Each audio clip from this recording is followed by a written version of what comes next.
All right, everyone. Well, this is some really great news that I have from T-Mobile. And what I have found out recently is that they now have turned on a really cool new feature on their 5G network for home internet users. This is one of their gateways. This is the Sagem. They have another black one like this. They also have two white ones like the G4AR and the G4SE gateways.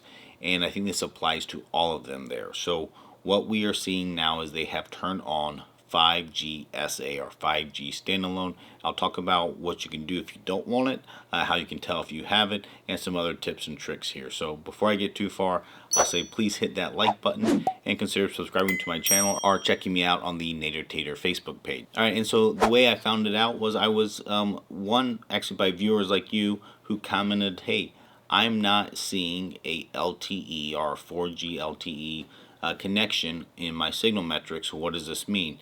And sure enough, I had looked myself on my connection, specifically on my G4AR white gateway, and noticed that I too was no longer seeing those metrics. So now how you can get those metrics is you can I have the T-Mobile home internet app, but trying to switch users to this new T-Mobile T-Life app. And so both of those options work for you. You just need to be connected via Wi-Fi to your gateway, your T-Mobile gateway, and then you can go into that app and go into the advanced signal metrics, and it will show you your LTE and your 5G connection. And the ones that don't have anything listed for LTE and only have it listed for the 5G, that is how you know that you're not on any 4G LTE bands, which by definition means you're on 5G standalone. So what 5G standalone compares to is 5G non-standalone. And the non-standalone has kind of been the typical that's out there as the default. Even if you get a new phone for regular phone service, I think they often are automatically defaulted to not do standalone, and it's because they're rolling out standalone across the nation. It's getting very close to being like mainstream, but it's still spotty in places, and that's why they probably haven't rolled it out across the board. But you get some big advantages with standalone, and one of them is touted. I mean, on their side, like T-Mobile, our ISP side, they talk about security and that kind of stuff, infrastructure, which is true probably from that standpoint. Maybe a little bit less important on the customer interfacing side. Obviously, you don't want stuff to get hacked, but really you can't control that too much. It's all on the business to figure that one out. But on our side, the consumer side, one of the big things is latency. So the 5G standalone promises to be lower latency and higher bandwidth or higher throughput, so they can have more users be connected at the same time and still get really great speeds.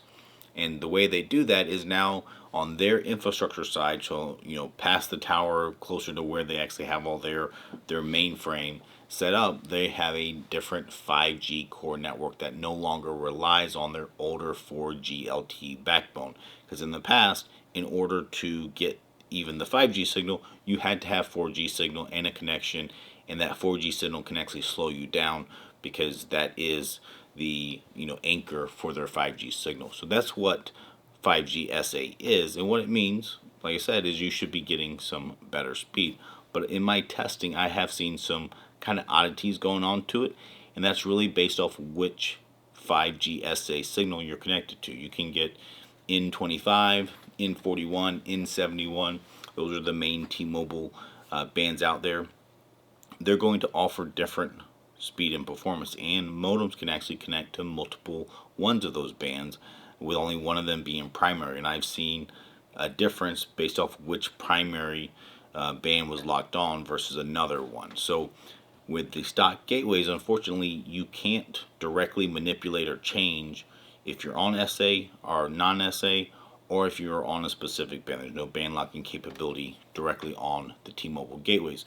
But if you add a antenna, you might be able to help force yourself into a different one. This is a waveform quad pro antenna, and this really has helped my speed and performance by getting better and stronger performance. So on my G4AR, it likes to stay on N25 if it has just the stock unit there without the external antenna.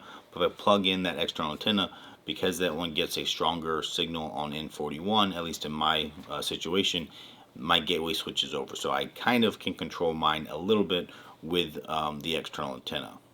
But now if I want full control over which band I connect it to, if I'm on 5G SA or 5G NSA, I need a third-party router. This is one of my favorite ones. This is a Chester Cheetah. There's actually a couple different variants of it now. They keep improving it. And so this one has the SDX75 modem in it, which is one of the latest and greatest modems. So I can connect to actually like four. I've had four connections to 5G. So I've had like two N41s, an N25, and an N71 connection all at once. And I've actually surpassed 1 gigabit per second of speed. And when I combine it to a external antenna here, so this is a really cool way. And also I can tell it if I want 5G NSA or 5G SA. Because each person is going to be a little different, especially right now as they're rolling out. You might get your T-Mobile stock unit to switch to 5G SA automatically, but you might find out that it's actually slower speed or performance. So if that's happened recently, go in there and check your signal metrics, see if you are actually not benefiting from 5G SA, and if you're not, well, you can't do anything with a stock gateway. You can try an external antenna, but if you get a third-party router, then you can actually force it and say, nope, go back to 5G NSA because I like it better. So that's a little bit about what I have seen with this setup. If you want to add a comment as far as, have you seen something different? Are you getting better performance, worse performance? Please put that down in the comments below. Let me know. And then as always, stay tuned for more information. We'll see you in the next video.